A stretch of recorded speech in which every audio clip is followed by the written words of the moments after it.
မြန်မာရုရှားနှစ်နိုင်ငံကြားရှီရင်းဆွဲချစ်ကြည်ရင်းနှီးမှုနဲ့ခီးသွွားလုပ်ငန်းပူးပေါင်းဆောင်ရွက်ရေးကိုပုံမခိုင်မာစေရန်မိဖက်နိုင်ငံများကြားခီးသွွားလာရေးဆိုင်ရာမဟာဗျူဟာများပူးပေါင်းဆောင်ရွက်မှုများတိုးမြင့်နိုင်ရန်နဲ့ဒေသတွင်းဖွဲ့စည်းများတွင်ခီးသွွားကဏ္ဍမြင့်တင်ရေးလားလာများကိုဖော်ထုတ်ဆွေးနွေးနိုင်ရန်အတွက်ရုရှားဖက်ဒရေးရှင်းနိုင်ငံရော့ကွန်ဂရက်အဖွဲ့ရဲ့ပူးပေါင်းဆောင်ရွက်မှုနဲ့ရုရှားဖက်ဒရေးရှင်းနိုင်ငံစီးပွားရေးဖွံ့ဖြိုးတိုးတက်မှုဝန်ကြီးဌာနဝန်ကြီးမစ္စတာမက်ဆင်ရီယက်နီကိုရဲ့ဖိတ်ကြားမှုဖြင့်2026ခုနှစ်6ကြိမ်မြောက်နိုင်ငံတကာခီးသွွားလုပ်ငန်းဖိုရမ်ကို2026ခုနှစ်ဇွန်လ10ရက်နေ့မှ2026ခုနှစ်ဇွန်လ14ရက်နေ့ထိရုရှားဖက်ဒရေးရှင်းနိုင်ငံမော်စကိုမြို့ VDNH Exhibition Center မှာကျင်းပပြုလုပ်ခဲ့ရာဟော်တယ်ခီးသွွားလာရေးနှင့်ယဉ်ကျေးမှုဝန်ကြီးဌာနဒုတိယဝန်ကြီးဦးဖြိုးစောစိုးဦးဆောင်သောမြန်မာကိုယ်စားလှယ်ဖွဲ့ပါဝင်တက်ရောက်ခဲ့ပါတယ်ခီးစဉ်တွင်ဒုတိယဝန်ကြီးသည်2026ခုနှစ်ဇွန်လ10ရက်နေ့မနက်ပိုင်းမှာကျင်းပပြုလုပ်တဲ့6ကြိမ်မြောက်နိုင်ငံတကာခီးသွွားလုပ်ငန်းဖိုရမ်ဖွင့်ပွဲခမ်းနားသို့ပါဝင်တက်ရောက်ခဲ့ပါတယ်။အဲဒီနောက်ဒုတိယဝန်ကြီးသည်ရုရှားဖက်ဒရေးရှင်းနိုင်ငံဒုတိယဝန်ကြီးချုပ်မစ္စတာတီမီထရီချန်နစ်ကိုနဲ့စီးပွားရေးဖွံ့ဖြိုးတိုးတက်မှုဝန်ကြီးမစ္စတာမက်ဆင်ရီယက်နီကိုမာဖိုရမ်မျက်နှာစုံညီဆွေးနွေးပွဲသို့တဘာပတိများဖြစ်ဆောင်ရွက်တဲ့ဖိုရမ်မျက်နှာစုံညီစကားဝိုင်းဆွေးနွေးပွဲသို့ပါဝင်တက်ရောက်ခဲ့ပါတယ်။အဆိုပါဖိုရမ်မျက်နှာစုံညီဆွေးနွေးပွဲမှာခီးသွွားလုပ်ငန်းအားအရှိန်ဟုန်ဖြင့်တိုးမြင့်ဆောင်ရွက်ရေးအပေါ်ရုရှားနိုင်ငံသို့ခီးသွွားလုပ်ငန်းကဏ္ဍတွင်ပါဝင်ဆောင်ရွက်ရှိတဲ့ဟိုတယ်များခီးသွွားကုမ္ပဏီများ Digital Agency များလေကြောင်းလိုင်းများမီးရထားကုမ္ပဏီများစတဲ့ဆက်ဆက်လုပ်ငန်းများရဲ့အတွေ့အကြုံများညှို့မှန်းချက်များရှေ့လုပ်ငန်းစဉ်များအားဆွေးနွေးပြောကြားခဲ့ပါတယ်။ဆက်လက်ပြီးဒုတိယဝန်ကြီးဦးဆောင်သောမြန်မာကိုယ်စားလှယ်ဖွဲ့သည်2026ခုနှစ်ဇွန်လ10ရက်နေ့မှာဇွန်လ12ရက်နေ့ထိကျင်းပပြုလုပ်ခဲ့တဲ့ရုရှားဖက်ဒရေးရှင်းနိုင်ငံရဲ့အထင်ကရအမွေအနှစ်များဖြစ်တဲ့နှင်းဝက်ဝက်နဲ့ဘဲလေးကများအားနိုင်ငံတကာခီးသွွားဧည့်သည်များသို့ဈေးကွက်မြင့်တင်ကြော်ညာမှုများဓာတ်ရိုက်လေရင်ခီးစဉ်များပြေးဆွဲနိုင်မှုနဲ့ဗီဇာလျှောက်ထားမှုများလွယ်ကူအဆင်ပြေမှုများရဲ့ခီးသွွားလုပ်ငန်းပေါ်အကျိုးသက်ရောက်မှုများနိုင်ငံတကာခီးသွွားဧည့်သည်များအတွက်စိတ်ဝင်စားဖွယ်ရာခီးသွွားလုပ်ငန်းအမျိုးအစားသစ်များနဲ့တီထွင်ဖန်တီးမှုရှိတဲ့ခီးသွွားမြင့်တင်ရေးဆိုင်ရာမဟာဗျူဟာများDigital Platform များဖြင့်ခီးသွွားလုပ်ငန်းအားပြောင်းလဲပုံဖော်ခြင်းများစတဲ့ခေါင်းစဉ်များဖြင့်ရုရှားဖက်ဒရေးရှင်းနိုင်ငံနှင့်မိတ်ဖက်နိုင်ငံများမှဟော်တယ်နှင့်ခီးသွွားလာရေးဆိုင်ရာကျွမ်းကျင်ပညာရှင်များရဲ့စကားဝိုင်းဆွေးနွေးပွဲများသို့ပါဝင်တက်ရောက်ခဲ့ပါသည်။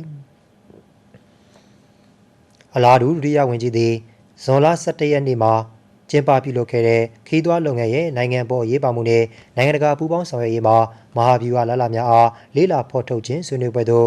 တရုတ်၊ဘယ်လာရုစ်၊သီရိလင်္ကာတန်ဇနီးယားနီကာရောဂါနဲ့အီရန်နိုင်ငံတို့မှခီးသွွားလာရေးဝန်ကြီးများနဲ့အစစ်မြင့်ကိုယ်စားလှယ်များနှင့်အတူပါဝင်တက်ရောက်ခဲ့ရမှာဒုတိယဝန်ကြီးမှမြန်မာနိုင်ငံအနေဖြင့်အာဆီယံမဟာမဲခေါင်ဒေသခွဲ GMS ဘင်းစတက်တောင်အာရှဒေသခွဲစီးပွားရေးပူးပေါင်းဆောင်ရွက်မှုအစီအစဉ် SASEC စတဲ့ဒေသတွင်းဖွဲ့စည်းများမှာခီးသွွားကဏ္ဍရဲ့ပူးပေါင်းပါဝင်ဆောင်ရွက်နေမှုများတရုတ်နိုင်ငံနှင့်အိန္ဒိယနိုင်ငံကဲ့သို့ကမ္ဘာလူဦးရေအများဆုံးမဟာဗျူဟာနိုင်ငံများနဲ့အိန္ဒိယနိုင်ငံဖြစ်တည်ရှိနေတဲ့အတွက်ခရီးသွားလုပ်ငန်းဆိုင်ရာအလားအလာများနဲ့အတူမြန်မာနိုင်ငံရဲ့တာယာလှပသောကမ်းခြေများနဲ့ပကံကဲ့သို့ခီးစဉ်ဒေသများကြောင့်ဟော်တယ်နှင့်ခီးသွွားကဏ္ဍမြင့်တင်ရေးလူစွမ်းအားရင်းမြစ်များဖွံ့ဖြိုးတိုးတက်ရေးနဲ့ခီးသွွားလုပ်ငန်းများအားဒီဂျစ်တယ်တွင်ကူးပြောင်းရေးလုပ်ငန်းစဉ်များမှာပူးပေါင်းဆောင်ရွက်ရမယ့်လားလာများကိုရှင်းလင်းပြောကြားခဲ့က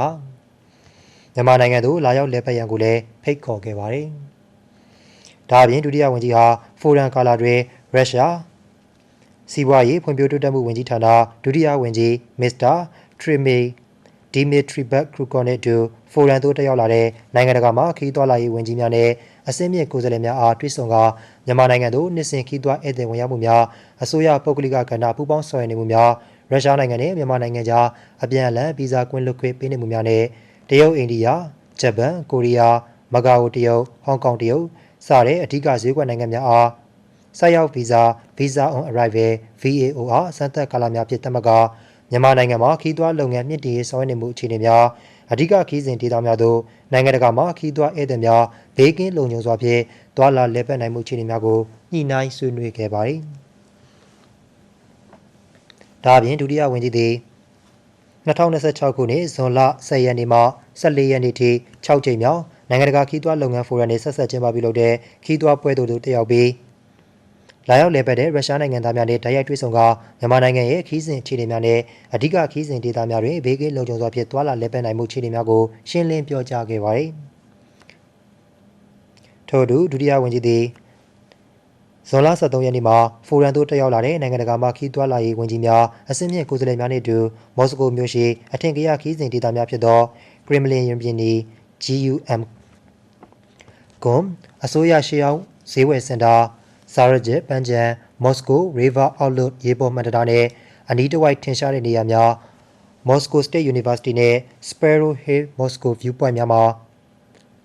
ရုရှားနိုင်ငံသားများနဲ့ပြည်ပခီးသွွားဧည့်သည်များလာရောက်လည်ပတ်နေနာမှုများကိုကြည့်ရှုလေ့လာခဲ့ပါတယ်။အခုကျင်းပပြုလုပ်တဲ့6ကြိမ်မြောက်နိုင်ငံတကာခီးသွွားလုပ်ငန်းဖိုရမ်သို့နိုင်ငံတကာနှင့်အဖွဲ့အစည်း90တို့မှကိုယ်စားလှယ်4900ဦးတက်ရောက်ခဲ့ကြပြီးဖိုရမ်နှင့်ဆက်ဆက်ကျင်းပပြုလုပ်တဲ့ခီးသွွားပွဲတော်မှာလည်းရုရှားနိုင်ငံနဲ့နိုင်ငံတကာမှခီးသွွားပြကန်း180ခန်းပြောင်းဝင်ပတ်သက်ခဲ့ပြီး